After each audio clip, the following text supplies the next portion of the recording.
Hello and welcome to Inside Eco Devo, an economic development podcast helping Missourians prosper. On this episode, we're talking about the Missouri Women's Council, and sitting down with us to help with the discussion is Kellie Ann Coats, the executive director for the council. Kellie Ann, welcome. Thanks for sitting down with us. Good morning, Eric. Thanks for having me. Yeah, no worries. So I'm sure there's a lot to talk about when it comes to Missouri Women's Council, but before we get into that, if you could just give us a little bit of background on yourself. How did you come to be executive director for the Missouri Women's Council? Such an exciting topic, Eric. I don't even know where to start. I'm sure that all of our listeners are just waiting with bated breath to figure out how I got to this role. And quite frankly, sometimes I wonder myself how I got here. But I'm a native Arkansan. Very, very proud Arkansan. I came to school to go to the University of Missouri in Columbia. I have a degree in animal science. So ultimately, my goal was to be a veterinarian. I'm clearly not a veterinarian at this point. That was not part of God's plan, but worked really hard and ended up utilizing my degree and not disappointing too much of my parents' financial investment in my schooling, and worked at St. Jude Children's Research Hospital as a researcher in virology, immunology, oncology, you name it. It was a great learning experience for me, and an extreme time of personal growth and being out on my own and learning how to depend upon myself. So that was fun.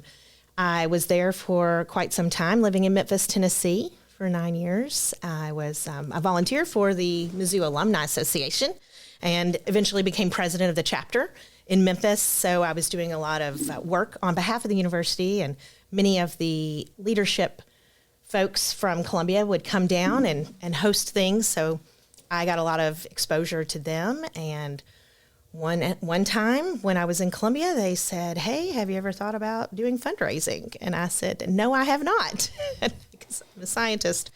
But I had done some fundraising on the side for some nonprofits in Memphis, and it was intriguing. They said, "We think that we have a great spot for you, and we are opening up a new Thompson Center for Autism." I knew nothing about autism, but I knew I loved kids, and I knew I loved medicine. So I took a big leap of faith, moved away from Memphis, came back to Columbia, served as a professional fundraiser for almost 12 years at the University of Missouri, mainly within MU healthcare. And then I was appointed to this role in October of 2017 to be the executive director of the Missouri Women's Council. And that is how I got here. That's quite the journey to veterinarian to working with kids and then into the Women's Council. Like, how did that shift change? Like, what led you to go, yeah, I'm going to go in this new direction? You know, I think for those of us who have done professional fundraising for a career, and to have done that at the same institution for over a decade is somewhat unheard of in that field. Now, at the time, we had such a great group of fundraisers who I'm still friends with many of to this day at Mizzou, working on behalf of the school and the healthcare institutions there. But after a while, I really started to question what else was there for me to do. And I was very content in helping all of our patients, some of who were just born to some at the end of their life. And that was so rewarding. The patients was the absolute best part of my job. But this opportunity came along, and it was, again, something that I had never done before. And so I have kind of changed careers a couple of times now. So I thought, well, you know, I'm interested in supporting women. I'm interested in economic development. I'm interested in our communities and our state, and moving us forward in a strategic manner that makes sense for employers, for workers, for disadvantaged individuals and groups of people. And this was the perfect opportunity to create something new. Well, let's get into it then. Let's just kind of start basic. Tell me, what is the Missouri Women's Council? So the Missouri Women's Council was created by statute in 1985, and it has 13 members. 9 members are appointed by the governor, and the remaining members are selected by their House of Representatives leadership and Senate leadership. So that's what makes up the Missouri Women's Council. The statute that created us is very broad, and I suspect that that's on purpose. It allows each governor and administration to determine how they utilize the council and what the day-to-day work is, depending upon what their priorities are. So Governor Parsons' priorities are workforce development and infrastructure. And we fall right into workforce development with our work that we've been doing over the last few years. So your guys' tasks, I'll say, are directly related to the administration. So that changes per administration. It can change. Okay. It doesn't always, but we feel very strongly that we are here in a support role to advance the priorities of the administration and to help Missouri employers and workers at the same time. So it's a great win-win.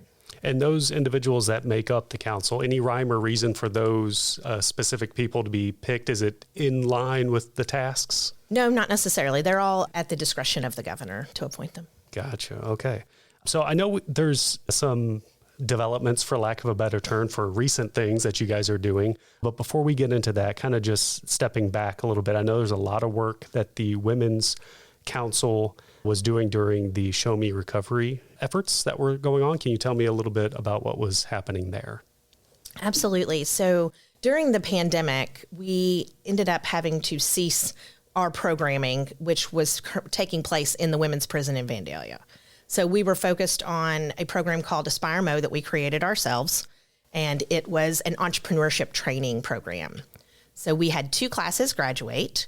We ran them 6 months concurrently. And then March of 2020 hit. And as we all know, the world stopped. And unfortunately, we were not able to get back in to see our class. And our program came to a halt at that time. So in the meantime, we were focusing on supporting the efforts of the Department of Economic Development, of the administration, in finding ways how to identify what are the challenges for our small business owners.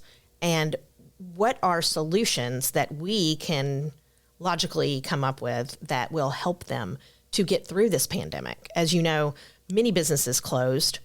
A lot of them were restaurants.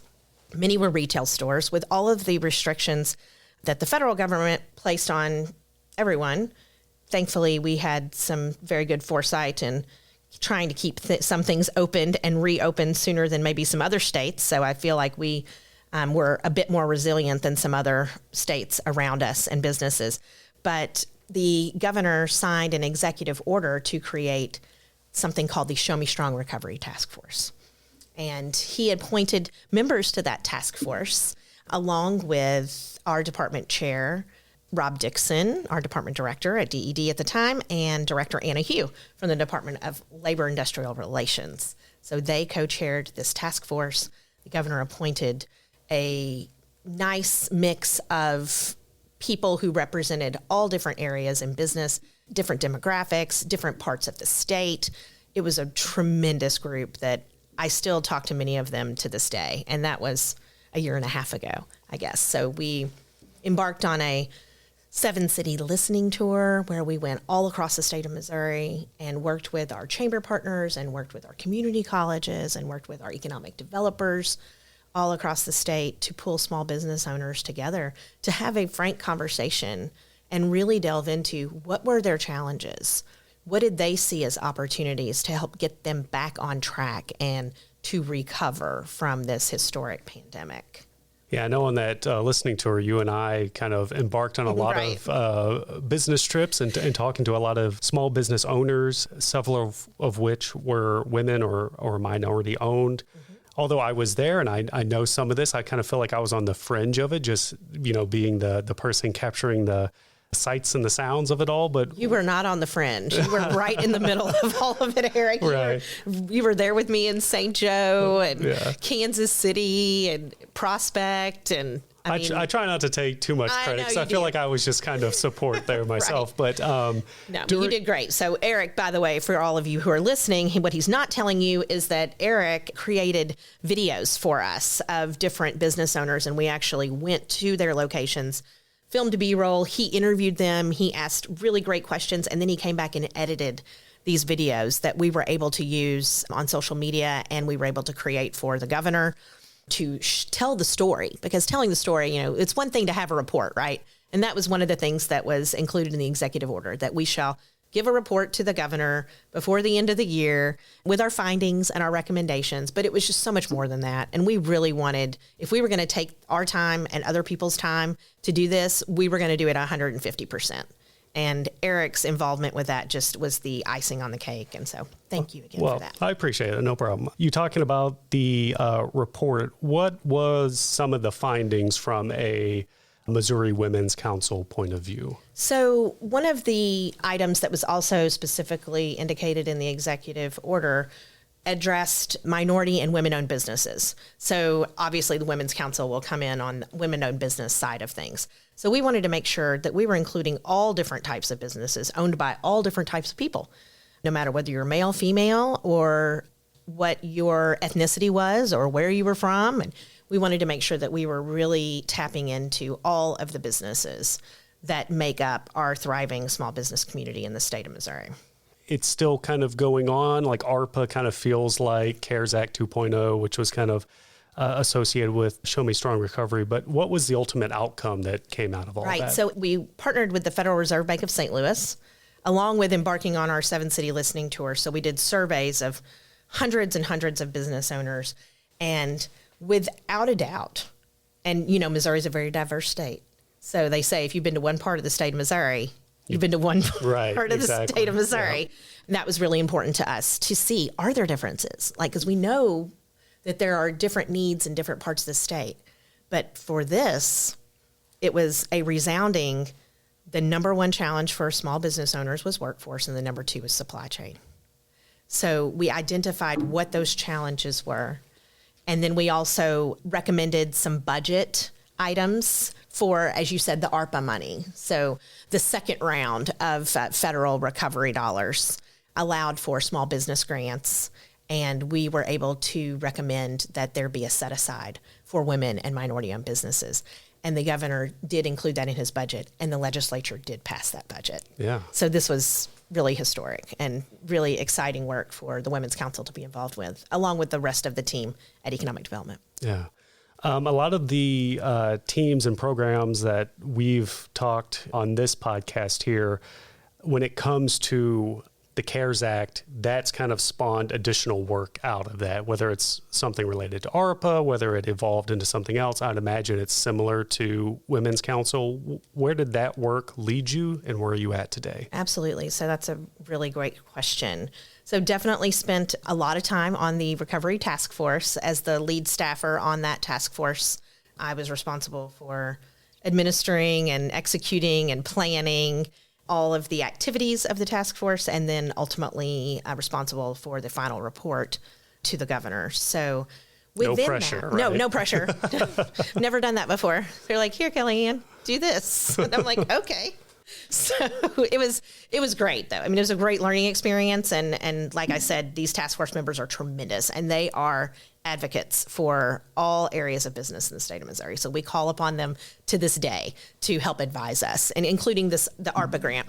They were involved in the creation of the small business grant guidelines. So we really want to make sure that these voices aren't just here. This task force isn't just on paper. We are still utilizing them and relying on them to this day, and we will continue to do that through the administration. Because of the findings of this and the fact that our main work had kind of halted a bit, at least in our workforce development training program side of things for the council, we really wanted to spin that back up. One of the things about our AspireMo entrepreneurship cohorts that is pretty remarkable is that we had 27 women who were incarcerated in one of our facilities, our Department of Corrections facilities in Vandalia, went through the program. We had 19 graduate. The rest didn't get to finish because of COVID. None of them are back in one of our facilities. Oh, that's great. So that's huge. I mean, that's a 0% recidivism rate back to a Department of Corrections facility. So we are still in contact with almost all of them to this day. We are so proud of what they've accomplished, and we couldn't just let that go. I mean, there's something special there. You create a program that has never happened before in the state of Missouri. You know, we didn't really know what we were doing. We just pulled all together the experts that knew how to teach entrepreneurship and business planning And they had a full business plan when they were done, when they graduated at the end of the 20 weeks. And they had a graduation ceremony. And then they got out. And then we partnered with social services and a nonprofit called Connections to Success. And we're able to provide peer support specialist support as well as after, post-release. And that's the key. So we couldn't just drop it. We had to figure a way to continue this program.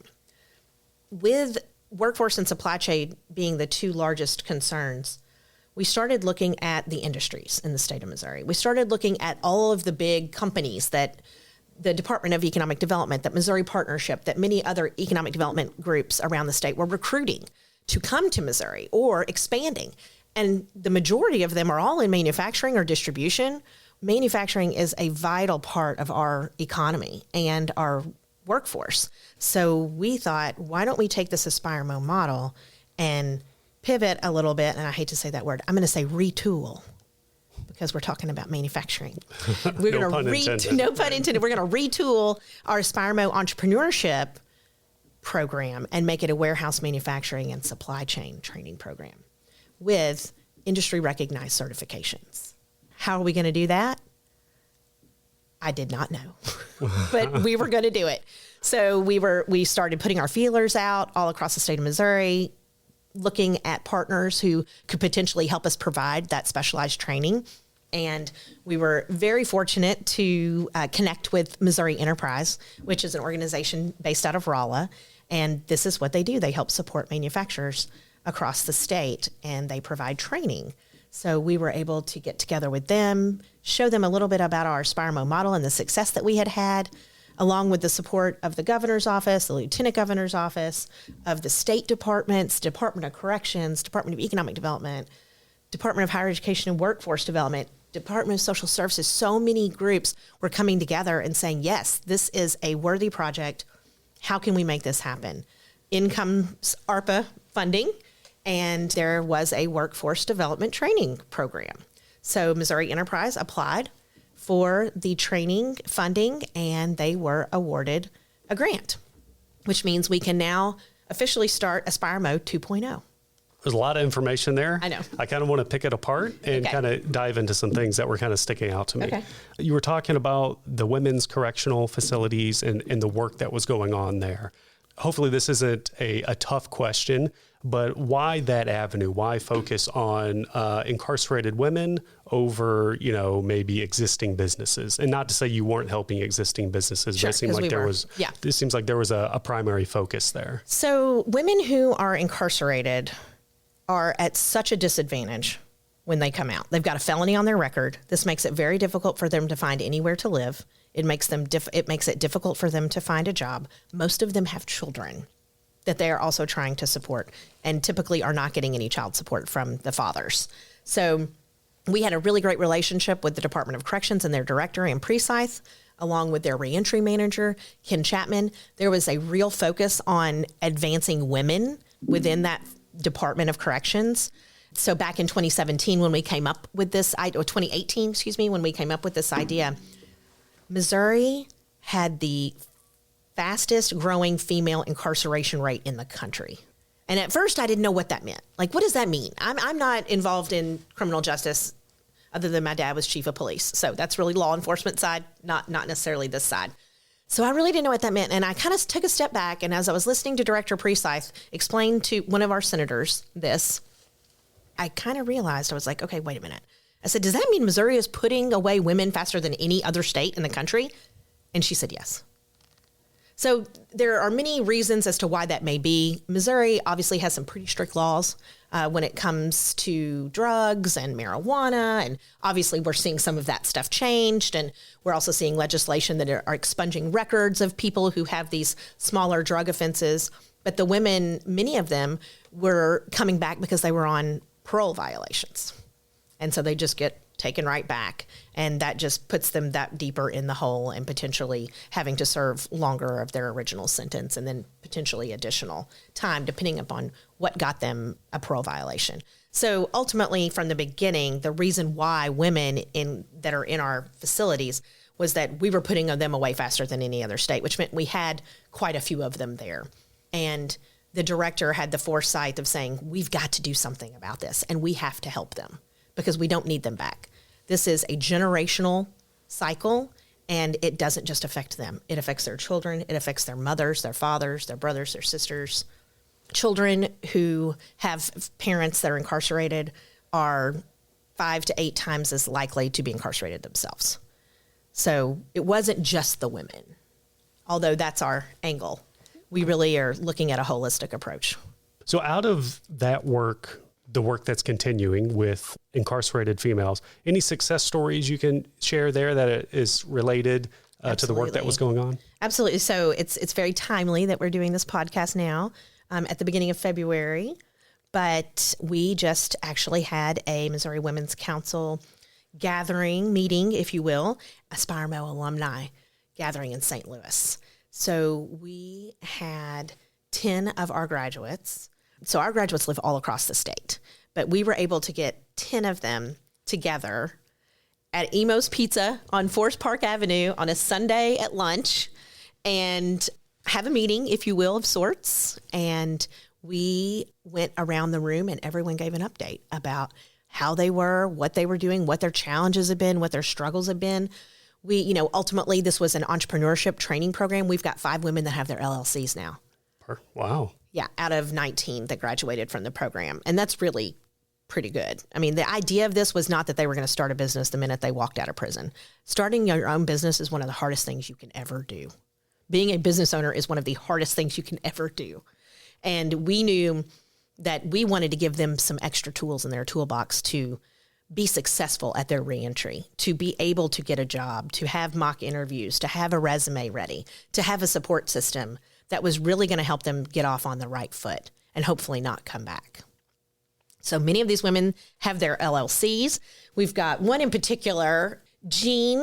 Jean was actually a graduate and a peer support specialist. So she was a graduate, but then she was on our team once she got out, supporting all of the other women, which was great because she knew them. She was a certified fitness instructor in the prison, so she had taught many of their fitness classes. She was a constant positive influence inside and outside the walls. She still is today. She has her LLC. It's a cleaning and yard company, and she's got a contract with a Catholic church down at the lake of the Ozarks. She's engaged to be married. She just bought her first property. I mean, it's an amazing success story and had been in multiple times. She was a multi-time offender. And do you think, I guess it's kind of hard to say, maybe case by case basis, but the work that's going in, the work that these women are doing, the skills that they're learning is setting them up for success, whether or not they actually go out and get an LLC and start a business, but having that knowledge base that you can do it. Do you think that's what's leading to the reduced recidivism rate with these women? I think anytime you can give someone hope, you're going to have positive outcomes because that's all they want. They just need to know that somebody cares about them and that they've got somebody that they can contact and call and just talk to, or if they need something, that we're going to do everything that we can to help get them what they need. But really the main takeaway and the feedback that we got, even when we were in the walls inside the prison doing the classes, where we would bring business owners in. So every class we would bring a speaker in.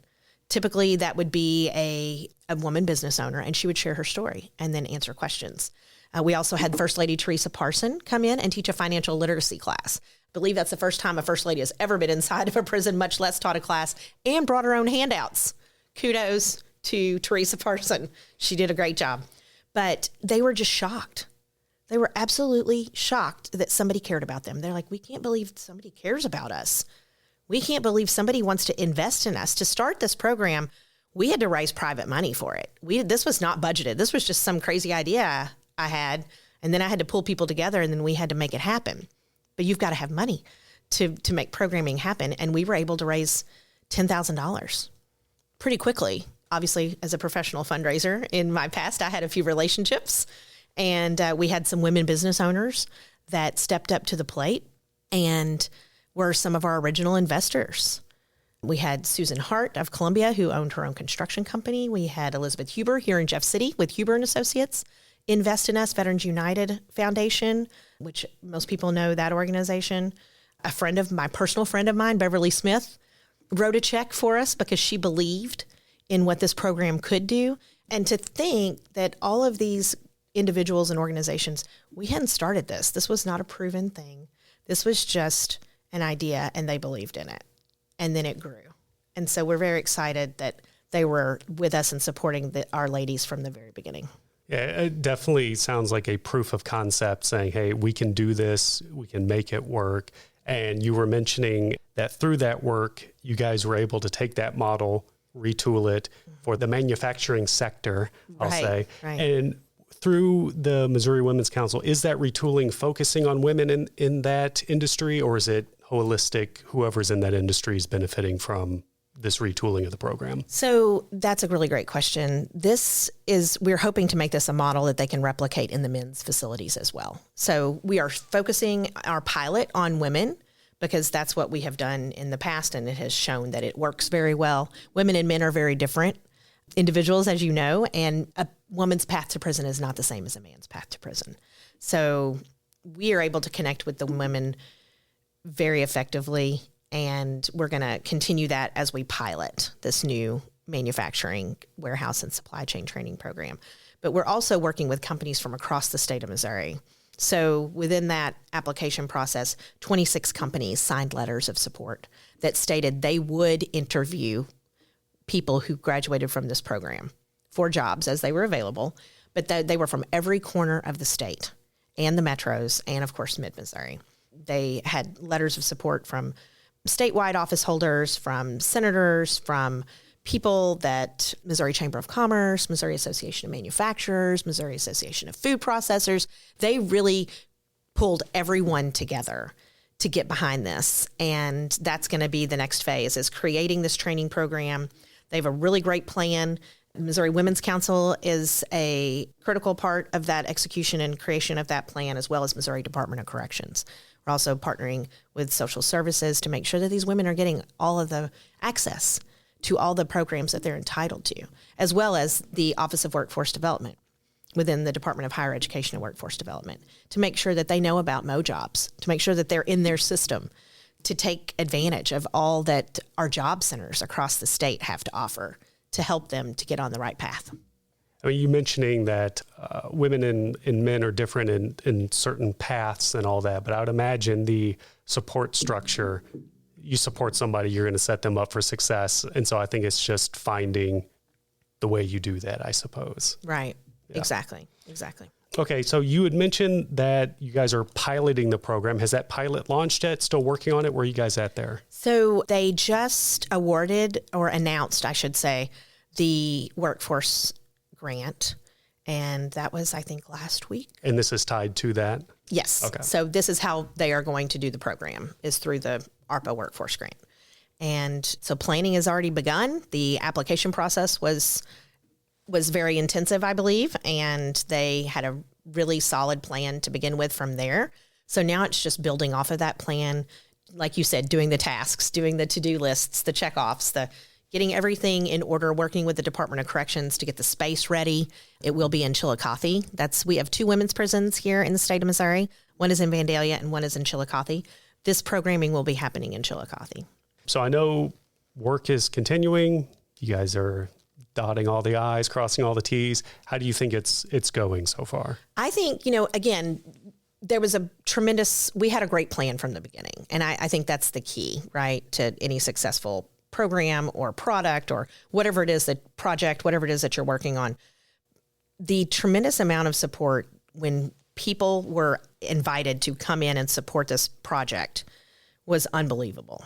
And it really shows that the need is there and that the employers are ready to look at this population as a different demographic for workforce solutions.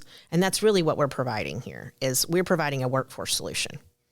And it's people that are sitting in a prison and they're doing some great programming, and that's wonderful. But this is going to give them a specific skill set that can span multiple industries. So not just manufacturing, but any kind of supply chain. So we're talking distribution centers, warehouses.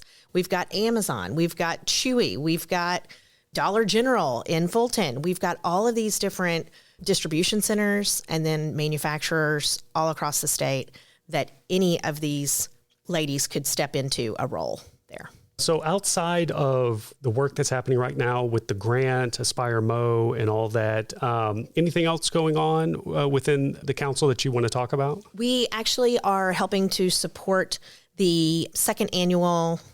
Actually, you can't call it second annual. Did you know that? You can't call it a first annual. You can't call it a second annual. You can call it a third annual. So when you have an event for the third year, you can call it third annual. But this will just be the second year that Lieutenant Governor Mike Kehoe and his office have hosted their Women of Achievement Awards for women across the state of Missouri. So the Missouri Women's Council is in on that planning committee, and we are looking forward to that unveiling, if you will, on March 23rd in the Capitol Rotunda at 9 a.m. Okay, so beyond the work that's happening right now, what's the future look like for you guys? I know you guys are kind of, focused on the grant and the work that's happening there. But from your perspective as the executive director for the council, where do you see the future of the council going, the work that you're going to do and all that? So as our former director, Rob Dixon, used to say, we're laser focused. I think we can play bingo right, on a few different phrases that he had. We love you, Rob. But we're laser focused on this, Eric, honestly. And that's what it's going to take to get this done and to get this to be successful. It's a 3-year period of grant. So that's really going to be our focus. It's day to day. It's managing all that entails this program. We have meetings throughout the year. We help support the Governor's Conference on Economic Development. Obviously are involved with the Lieutenant Governor's Women of Achievement Awards, which is a really great program that they do to recognize women from all across the state. But our focus is helping these women to have the best opportunities that they can so that they don't come back. This is a demographic that is often overlooked and forgotten about. And that's why they end up back in prison. We are taking the moment in time. And I firmly believe that we are here for a reason, that these doors have been opened for a reason, that this is part of a larger plan than I had ever thought I would be a part of, because this is not something I ever thought I would be doing. But the yeses are there, the doors are there, the people are there, and we have to seize this opportunity. So that's really going to be our focus, as Rob would say. Yeah. Our laser focus. Any indication on about how many people you plan to help or foresee helping through this? Given the restraints of the space, right, and classroom space, and then the equipment that you have to purchase to train on these certifications, we're looking at around 75, 76 within this period. Now, there's obviously ramp up time, and you have to order equipment, and equipment has supply chain issues. Imagine that, 6 months back order. So we are dealing with all of that too. But, ideally we would love to serve more, but if we're going to do this the right way and to really prove, and like you said, a proof of concept, we've got to do it in a manageable way. And they're also going to get peer support training after they get out for a year. So you got to think about all of those women being supported for a year after they get out. So we need it to be manageable. Yeah, for sure. And I would be very interested in having you back on at some point once it's all said and done to kind of recap and talk about that. Before we kind of close it out here, is there anything else with the Missouri Women's Council that we didn't talk about that you think people should know or want them to know? It seems like we talked about a lot, but I want to open the floor to you. We did. I just want to thank all of our members of the Missouri Women's Council. Without their support, I couldn't do what I do. They are so tremendous and so incredible at being flexible and being open-minded and supporting our vision and our efforts and our ladies. One of our members in St. Louis, she is a tremendous volunteer and has been on the council for many years. Her name is Norma. She is very connected in the St. Louis area. She's part of other women's groups there, and she was able to gather her troops and help one of our graduates who was really struggling in the beginning after she was released. And they were able to donate items for her new apartment. And they did this all during the pandemic. And she actually came to the luncheon and the meeting and got to reconnect with our graduate and exchange numbers. And our graduate is doing great. She is a mechanic for International Paper in Belleville, Illinois. So she is just doing so well and finally being compensated for for her skills. Yeah. So, really just the support of all the women's council members is the only way I could do this, along with the support of our administration, our governor, our lieutenant governor, our first lady, our department directors. I mean, it's just amazing how they've all come together to support the efforts of what the Women's Council is doing. And I couldn't be more grateful. Yeah, what's that old saying? It takes a village to raise a child, or something Yes, like that. Absolutely, it definitely takes a village to do something with this group. So we couldn't do it without them. It takes everybody. You're exactly right. Yeah, fantastic. So to close us out here, as you know, the department's motto is helping Missourians prosper. So with the work that you do and the work that Missouri Women's Council does, how does that push that motto forward? Well, I mean, I think we've just talked about it, right? I mean, Right, it's self-explanatory pretty much. I mean, we are giving people the tools to be able to get good quality jobs that pay well, not just fast food restaurant, which is where many of them end up, but an actual job with a career path and a way forward. And that is helping Missourians prosper. Perfect. Kellie Ann, I know we're a little bit on a time crunch, and I appreciate you sitting down and going through. It's a lot of great stuff, a lot of stuff I didn't know about. Hopefully the listeners took a lot of information out of it. It sounds like you guys are doing some really good work, and I hope you all the best success. Thank you so much. Thank you. We're happy to come back and give you a little update once we get started. Perfect. Maybe you can come to our class in the prison. Yeah. We do a prison podcast. We could, something that we talk about on here is getting that kind of, out. The work that we do here in the department has an impact on citizens and their prosperity. And to get that kind of perspective to sit down and talk with somebody, I think would be fantastic. And hopefully the listeners would like it too. Oh, I think they would. So, okay. Great. We'll work on it. Thank you, Kellie Ann. Thank you. Thank you for listening to this episode of Inside Eco Devo. We have great episodes coming your way every 2 weeks, so be sure to subscribe. Also, we want to hear from you, our listeners. Tell us what economic development topics you want to hear more about.